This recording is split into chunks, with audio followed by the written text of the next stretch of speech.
Part 1. You will hear a woman asking a shop assistant about DVD players.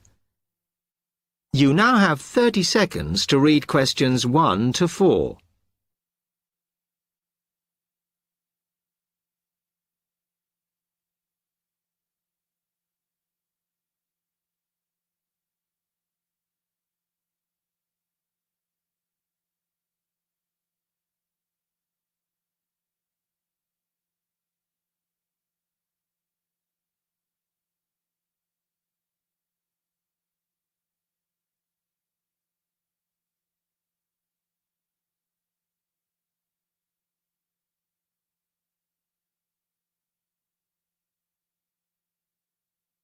Hello, I'm interested in buying a DVD player. Can you help me, as I don't know very much about them?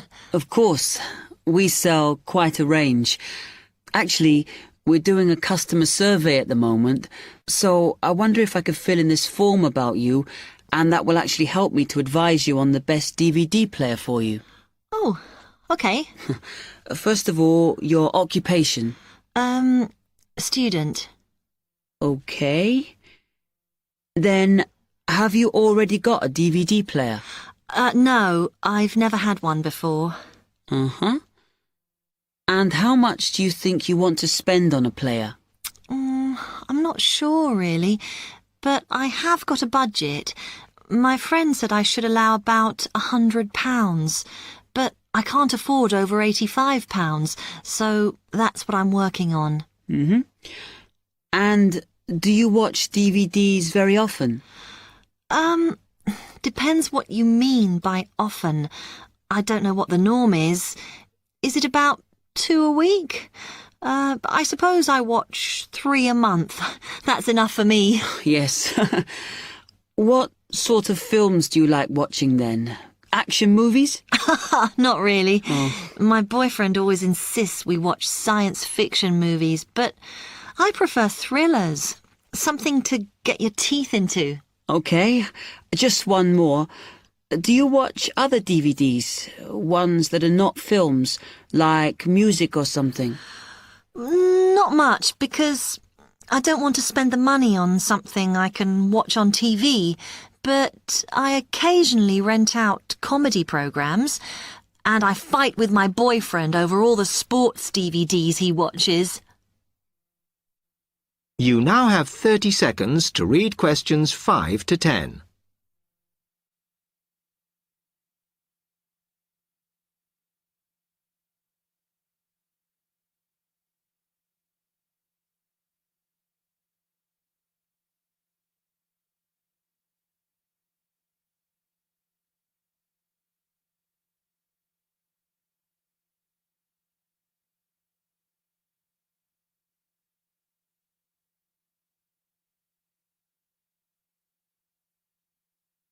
Okay, let me explain a bit to you about the DVD players that are in your price range.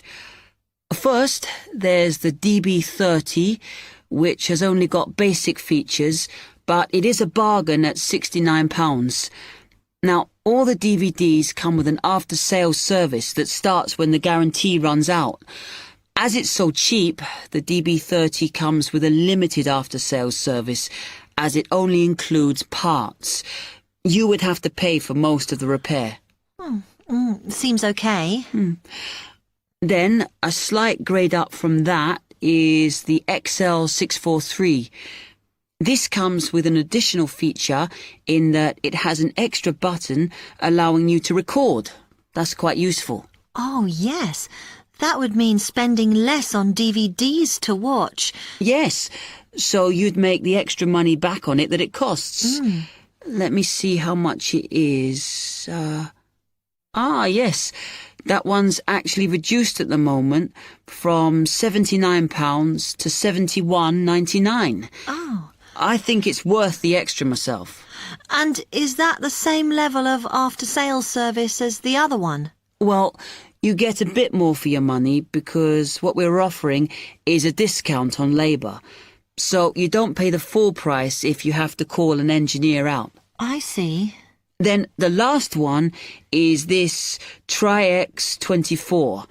It's a very good player, and you can use it to listen to your CDs as well as watch DVDs. It looks nice, but I bet it's expensive. No, it's not top of the range. Let's see. Yes, it's £94.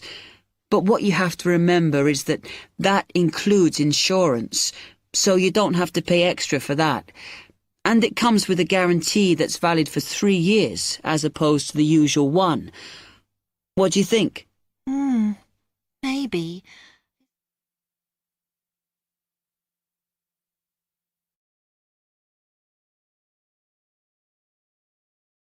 That is the end of part 1. You now have half a minute to check your answers.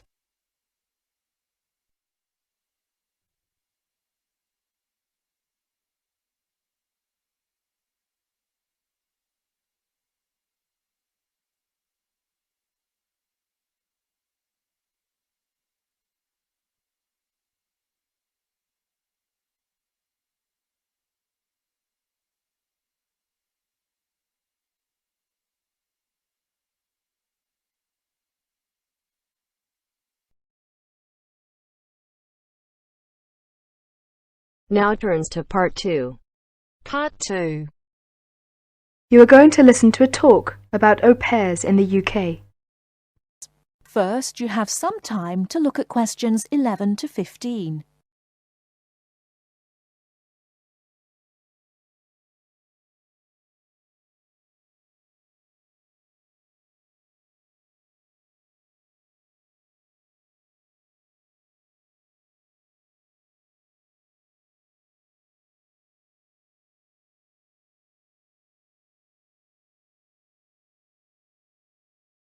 Now, listen carefully and answer questions 11 to 15.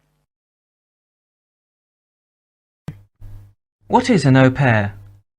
An au pair is a single girl without any dependents who comes to the UK to learn English and to live as part of an English-speaking family.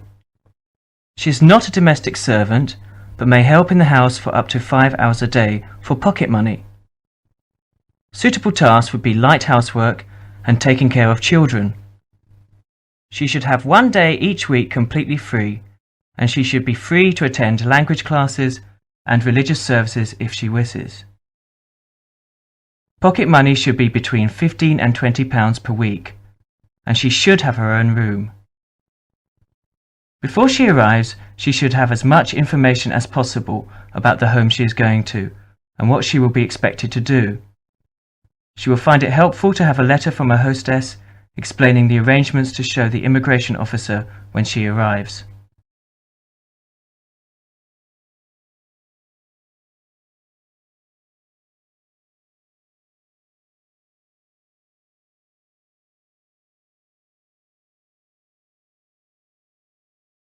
Before you hear the rest of the talk, you have some time to look at questions 16 to 20.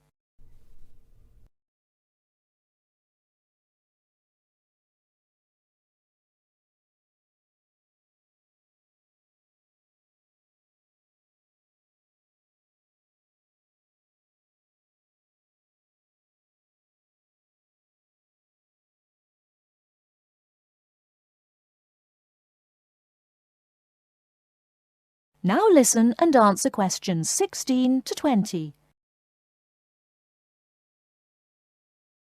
An au pair must be a single girl aged at least 17 and no older than 27 when she first becomes an au pair.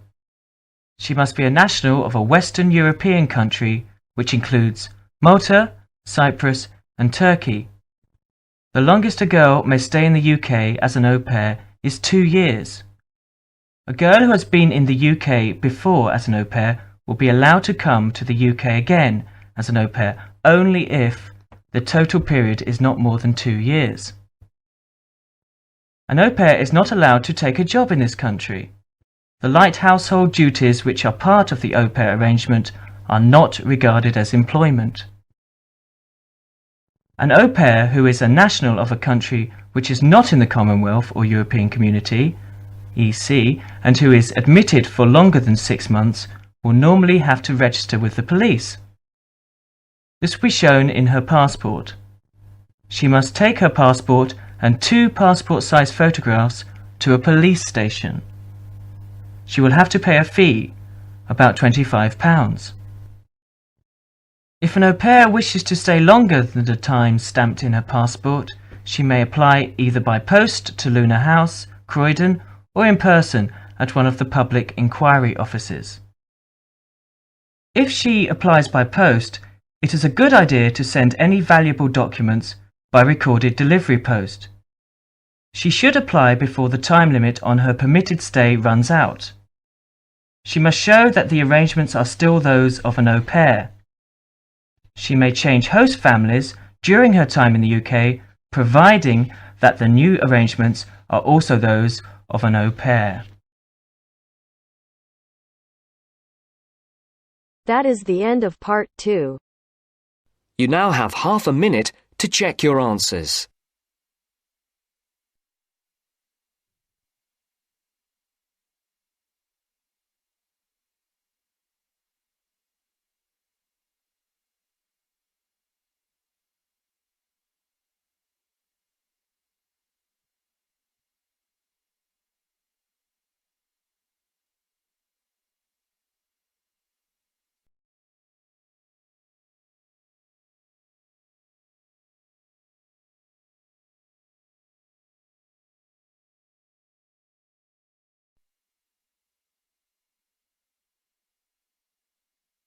Now turns to part 3. Part 3. You are going to hear Dr. Joanna Robinson, the course director of a language learning centre, answering questions from reporters from the student newspaper. First, look at questions 21 to 26.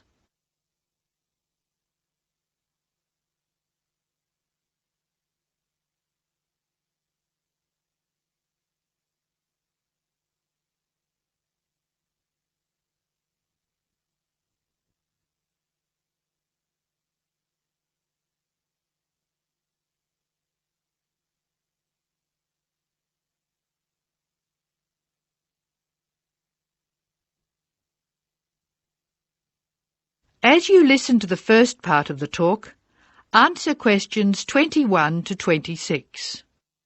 Write no more than 3 words or numbers for each answer. Welcome to the Language Learning Center. I'm Joanne Robinson. You must be the reporters from the Examiner. Please come in and sit down. Hello, Dr. Robinson. Yes, we're from the Examiner. I'm Cheryl Perkins and this is Don Klim. May I start with a question? Did this college really start with Brazilian students? It did. The Language Learning Center was founded in 1985 to look after a group of students from Brazil who wanted to study here. Those 20 students soon grew to 60, and as you can imagine, we had severe accommodation problems. Somebody said you were in the old amenities block, right near the engineering school. They have a good memory. Yes, we were there because the university hadn't believed we would expand so quickly.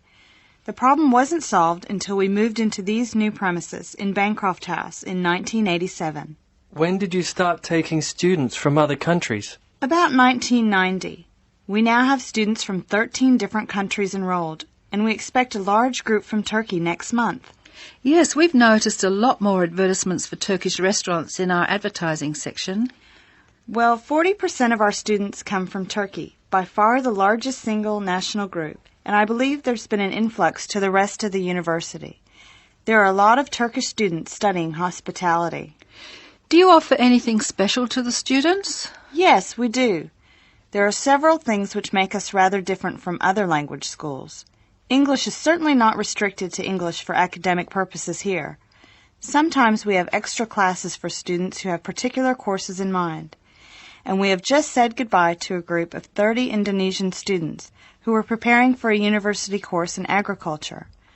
They came to us for English for farming, and they were with us for a long time. We miss them. How long do students usually stay at the Language Learning Center? It varies, so I'll talk about the average. Most of our courses last for 5 weeks, but to make any real progress, a student needs to be here for at least 3 terms. That's 15 weeks. The students do better if they have a little time to settle in at the beginning of the course, and we offer an orientation course that lasts a week. Most students take it. It helps them to settle down, and it gives us plenty of time to test them and place them at the right level. How many people are in each class? We sometimes go up to 18, but our average class size is 14 students, and some classes have as few as 7 participants. It depends on the needs of the group.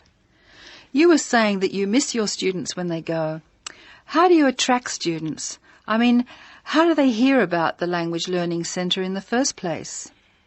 We're included in the university advertising and marketing, and we have our own website. The thing which works best for us, though, is word of mouth. Students who leave us often send us their friends. In fact, a student who arrived today was carrying a photograph for me of a former student and his baby. It sounds like a nice place to be. It is. A lot of our students make lasting friendships while they're here. Before you hear the rest of the talk, you have some time to look at questions 27 to 30.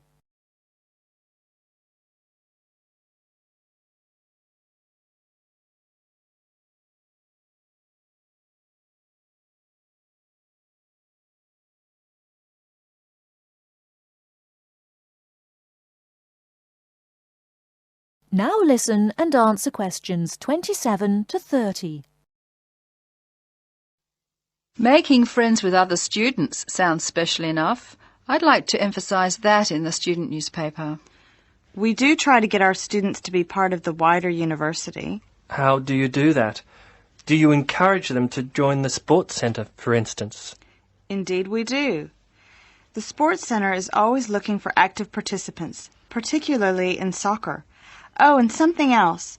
You might like to mention that we don't teach just English here. I mean, we're a language center, not an English language center. You may learn Spanish, Mandarin, and Russian here, and we can sometimes offer other languages. This means we can have some students who are native speakers of those languages as conversation partners for English-speaking students.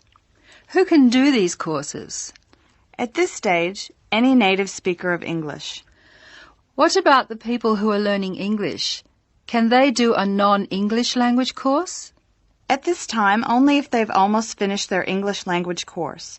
You see, we try very hard to involve students who are native speakers of English as conversation leaders, and we encourage our students to join groups on the campus. For instance, if they enjoy music, there is an active jazz group available to everyone, and that's a lot of fun. On the other hand, elementary students can't go to the drama group. Their English just isn't ready for that sort of activity. But the university choir welcomes all the singers it can find. They often do large productions that need a lot of voices. I imagine the special conversation groups are open to all your students. I wish they were. I'm sorry to say they're a special service we provide for elementary students only. Is there anything else I can tell you? I'd be really pleased if you could write about the courses we offer in foreign languages. I think our readers will be very interested in that. Thank you for your time, Dr. Robinson. Yes, thank you very much. Goodbye. Thank you for giving me the opportunity to talk about the centre. It's always good to let the rest of the students at the university know what goes on in our classrooms and outside them. After all, many of our students leave us and then study for degrees in various disciplines on this campus. That is the end of part 3. To check your answers.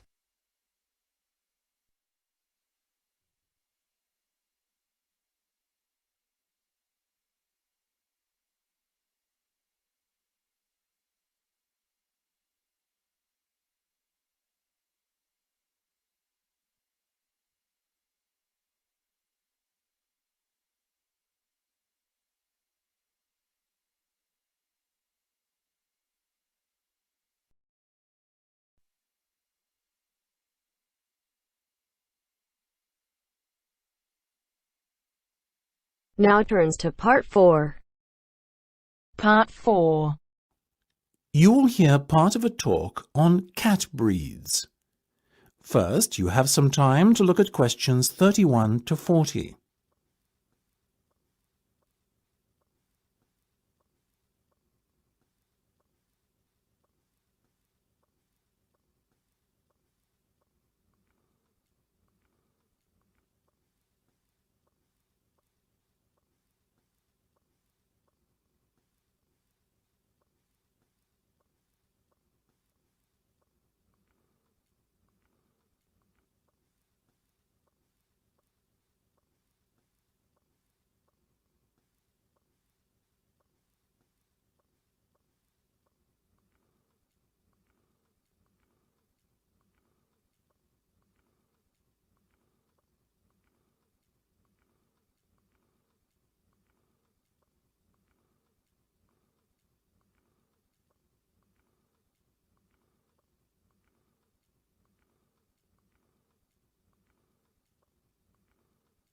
Now listen carefully and answer questions 31 to 40. Look at her, ladies and gentlemen. Isn't she beautiful? The Abyssinian is a natural breed of cat which originated in Africa, or more specifically, what is now Ethiopia. Today it is found in much of the surrounding African continent, particularly Somalia. Its head is broad and moderately wedge-shaped, and it has relatively large pointed ears, like the specimen you can see here in front of you. It is typically a reddish colour and is known for the unusual M-shaped marking, which often appears directly above the two eyes. See here. It has a medium-length coat in a sort of ticked pattern, ticked being a term to describe when the hair gets progressively darker from root to tip. There you go, little fellow, well done. Now this gentleman, he is a male, I can assure you, is the Aegean. The Aegean is of Greek origin, as you might have guessed, and is thought to have come from the Cycladic Islands. It's considered to be the only native Greek breed of cat. It is one of the newest and therefore rarest cat breeds, but relatively plentiful throughout Greece. It is much liked for its intelligence and friendliness, and because it excels in pest control. It has a semi-long-haired coat with rich tail. The coat is typically bi- or tri-coloured, with white always present, and the other colours ranging from black to red, blue, cream, etc. These colours are just as likely to present themselves as stripes. This little guy, as you can see, has beautiful reddish-blue stripes running through a pale coat. The head is medium-sized and quite round. The ears have a wide base, rounded tips, and are covered by hairs. Now the Australian. Australians are still mainly confined to distribution in their homeland. Obviously Australia, though a number of catteries in the UK have started to breed them too. Look at those expressive eyes. The cat is a fine example of the breed, medium-sized and short-haired. Notice also the large round head. This breed is much loved for its tolerance of children, and because it is very rarely inclined to scratch. Its coat is typically spotted, or, as in the case of this little fellow, classic tabby style. Last but not least, we have the bobtail, another relatively new breed, like the Aegean and Australian. The bobtail first appeared in the 1960s in the United States, the only country in which it has a significant distribution, and is most notable for its stubby, bobbed tail, which is only something like 1/3 to 1/2 the length of a normal cat's tail. It is a very sturdy breed, with rather shaggy and dense fur. Bobtails can have any colour fur, and often have the appearance of a tabby. Unlike the other breeds we have discussed, the bobtail is not natural. It is said to be a result of the crossbreeding of a domestic tabby cat and a bobcat. Such is the careful breeding the cat has undergone that it comes in all colours, and there are also both long and short-haired versions. If I had to recommend one of these breeds to you today, I would have to vouch for the Australian. After all, as all of us here are parents, we must surely agree that our children are our first consideration when it comes to purchasing a pet.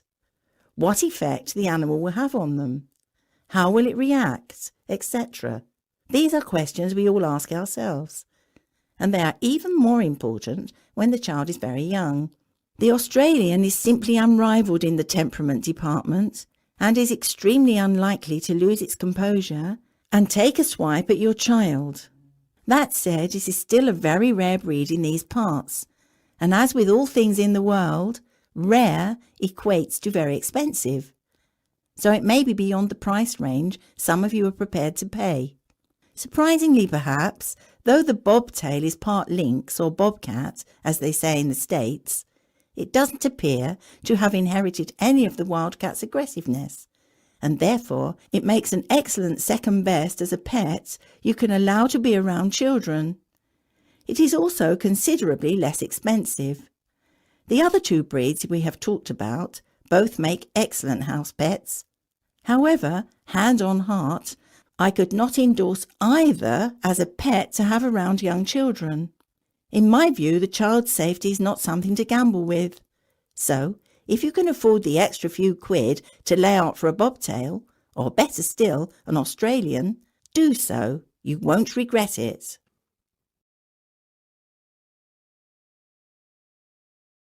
That is the end of part 4. You now have half a minute to check your answers.